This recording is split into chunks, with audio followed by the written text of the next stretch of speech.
ओम शांति। आज बसंत पंचमी की सभी को बहुत बहुत हार्दिक बधाइयाँ हो, बधाइयाँ हो, बधाइयाँ हो। बसंत पंचमी आते ही हर भारतवासी के मन में हर्षोल्लास छा जाता है।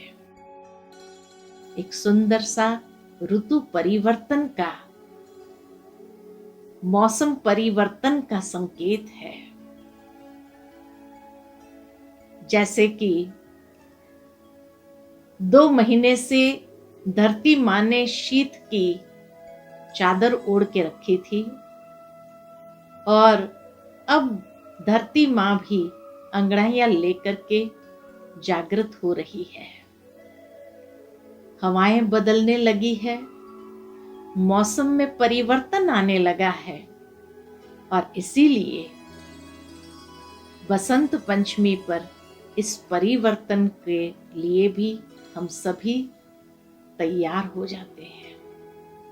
खुशी के साथ उसको एक त्योहार के रूप में मनाते भी हैं, स्वागत करते हैं। हम भारतवासी भी कितने न सौभाग्यशाली हैं। दुनिया के अंदर किसी भी प्रदेश में न इतने त्योहार है, न इतनी ऋतु परिवर्तन हो रही है। दुनिया के अंदर कई प्रदेश ऐसे हैं जहां सिर्फ एक ही ऋतु चलती है। सारा साल शीतकाल में ही वो लोग बिताते हैं। खास करके उत्तर ध्रुव और दक्षिण ध्रुव के लोग। कई प्रदेश ऐसे हैं जहां सिर्फ 2 ऋतु चलती है और कई प्रदेश ऐसे हैं जहां 3 ऋतुएं होती हैं।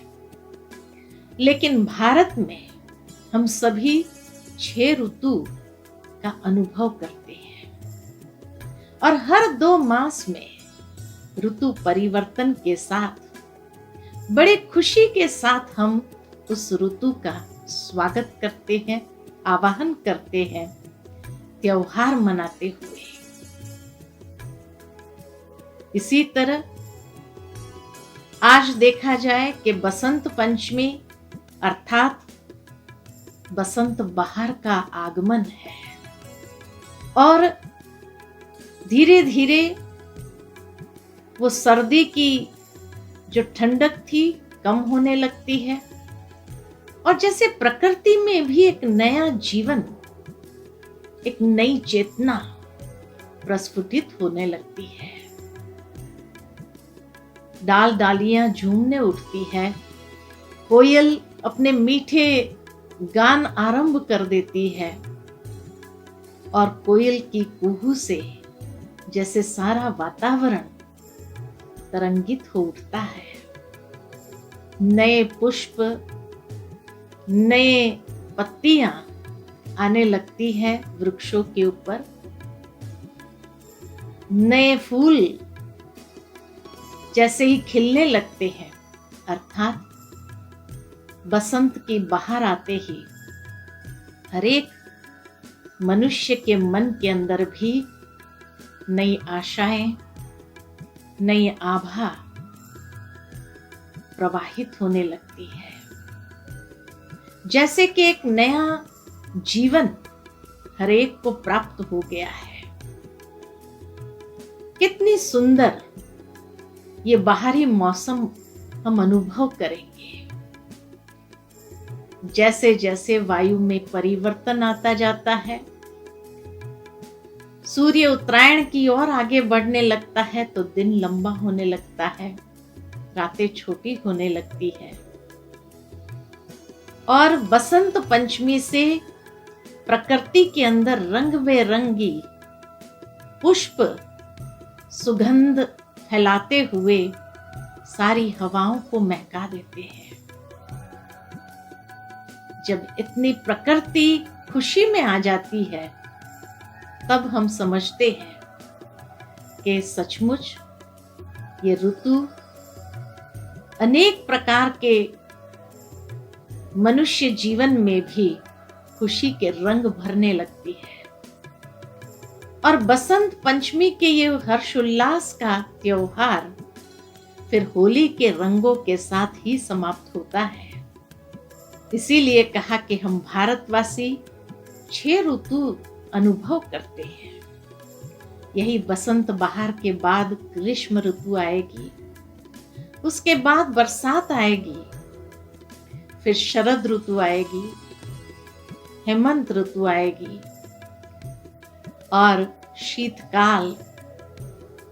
इस तरह से 6 ऋतु का आनंद हम सभी लेते हैं, विभिन्न त्योहारों के साथ।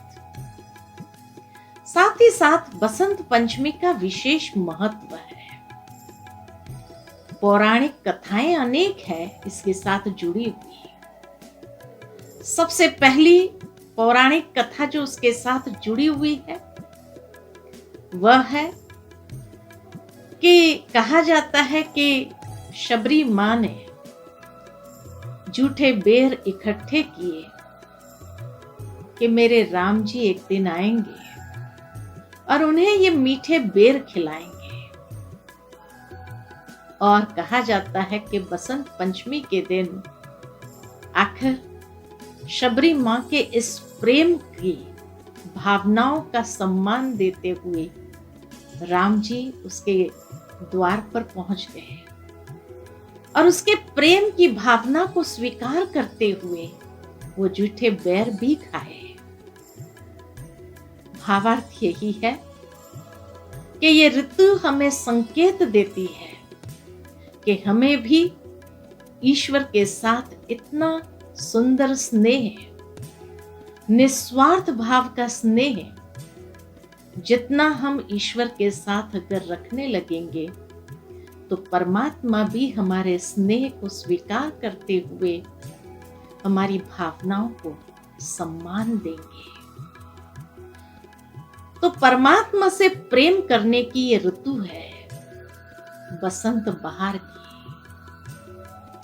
साथ ही साथ और एक पौराणिक कथा है कि कहा जाता है कि जब ब्रह्मा जी ने सृष्टि को रचा तो जैसे उसमें कोई जान नहीं थी, तो इस सृष्टि में जान भरने के लिए या उसको सुव्यवस्थित करने के लिए मां सरस्वती का जन्म हुआ और मां सरस्वती ने अपनी वीणा बजाते हुए मधुर स्वर भर दिया। हर एक इंसान के अंदर वाक शक्ति आने लगी और उसी के साथ जीवन के अंदर विद्या का महत्व महसूस होने लगा। सोचा कि सचमुच विद्या ग्रहण करनी चाहिए जिससे व्यक्ति की बुद्धि की प्रभा बढ़ने लगे, उसकी आध्यात्मिक प्रज्ञा जागृत हो और जीवन के अंदर उच्चता को प्राप्त करे। और इसीलिए विद्या की देवी मां सरस्वती का जन्मदिन मनाते हुए हर एक भारतवासी को खुशी होती है। वैसे भी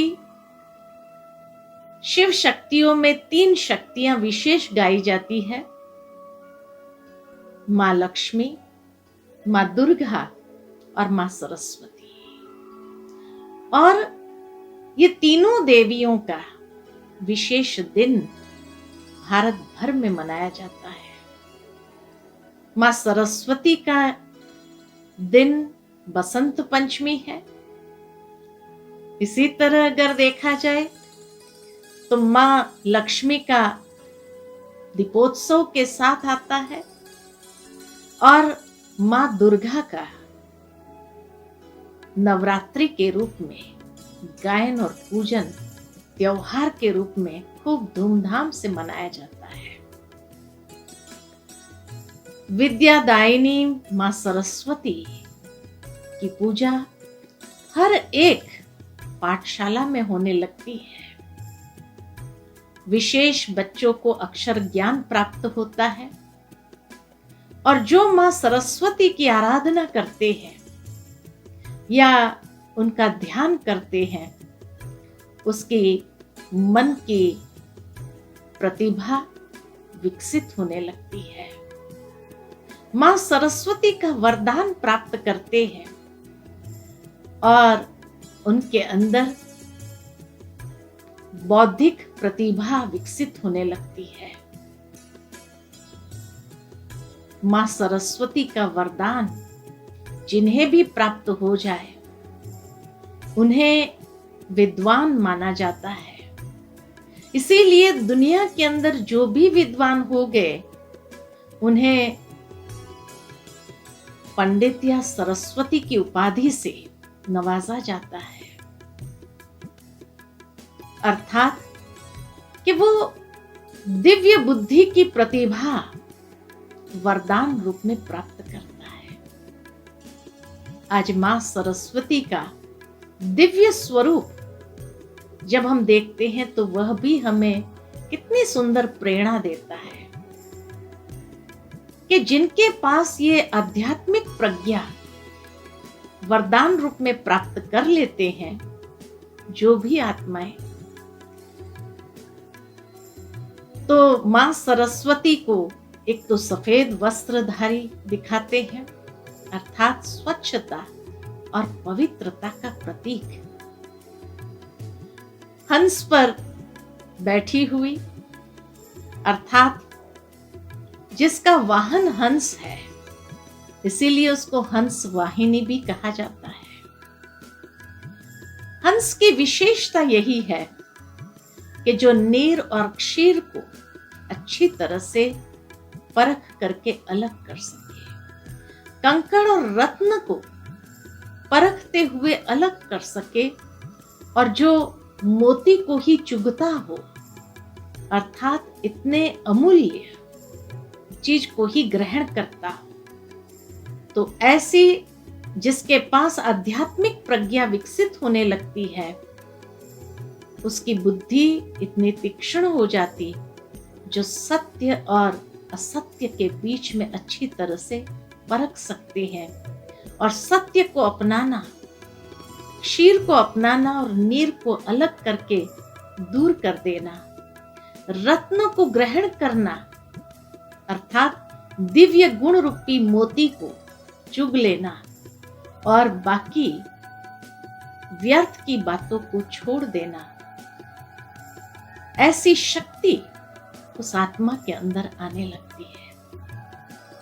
साथ ही मां सरस्वती का एक हाथ वरदहस्त के रूप में दिखाया है, अर्थात सर्व को सहजता से वरदान प्रदान कर देती है।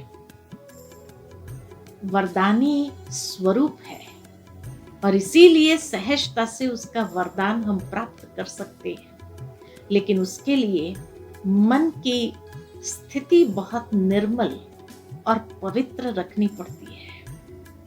अगर मन की स्थिति में घमंड आ जाए, अभिमान आ जाए, तो मां सरस्वती का वरदान प्राप्त नहीं कर सकते हैं। तो जिस तरह से मां सरस्वती निर्मल और पवित्रता, स्वच्छता का प्रतीक, सफेद वस्त्रधारिणी है, हंस वाहिनी है, इसी तरह हमें भी अपनी बुद्धि को निर्मल, पवित्र रखनी होगी, तब मां सरस्वती का वरदान सहज ही प्राप्त कर लेंगे। तीसरे हाथ में अनेक ज्ञान के पुस्तक है, अर्थात तभी हमें विद्या का वरदान सहजता से प्राप्त होता है और आध्यात्मिक प्रज्ञा, आध्यात्मिक चक्षु हमारे खुलने लगते हैं। साथ ही साथ चौथे हाथ में माला दिखाई है, अर्थात कि निरंतर परमात्मा का स्मरण करना, उनकी स्मृति में रहना, अर्थात अजपा जाप निरंतर चलता रहे। जितने ईश्वर की याद में रहेंगे तो मां सरस्वती का वरदान सहज प्राप्त होता जाएगा। और इसीलिए उनको वीणा दिखाई हुई है, अर्थात कि जीवन के अंदर जो 7 सुर है, वो सातों सुर भर जाते हैं। 7 सुर भी गाए जाते हैं, 7 रंग भी दिखाए जाते हैं। अर्थात हमारा जीवन खुशियों के 7 सुरों से भर जाता है। खुशियों के 7 रंग समा जाते हैं और खुशी खुशी हम जीवन व्यतीत करने लगते हैं। अर्थात जीवन में वो समृद्धि का अनुभव कर सकते हैं। इसीलिए इस दिन पर जो किसान होते हैं, उनके खेतों में भी हरियाली के साथ साथ पीले पीले सरसों के फूल खिलने लगते हैं। पीला रंग, खास करके पंजाब हरियाणा के तरफ जाओ तो सभी पीले रंग के वस्त्र पहनते हैं। पीले रंग की चीजों को भोजन में भी स्वीकार करते हैं। पूरी धरनी जैसे सरसों के खेत से जैसे सुनहरी हो जाती है। ये पीला रंग समृद्धि का प्रतीक है। और समृद्धि तन मन में सिर्फ नहीं, लेकिन पूरी प्रकृति के अंदर भी समृद्धि आ जाती है, जिससे मनुष्य की जो बौद्धिक शक्ति है वो खिलने लगती है। जितनी खुशी हमारे जीवन में आती है, उतना स्वास्थ्य और समृद्धि सहजता से हम अनुभव कर सकते हैं।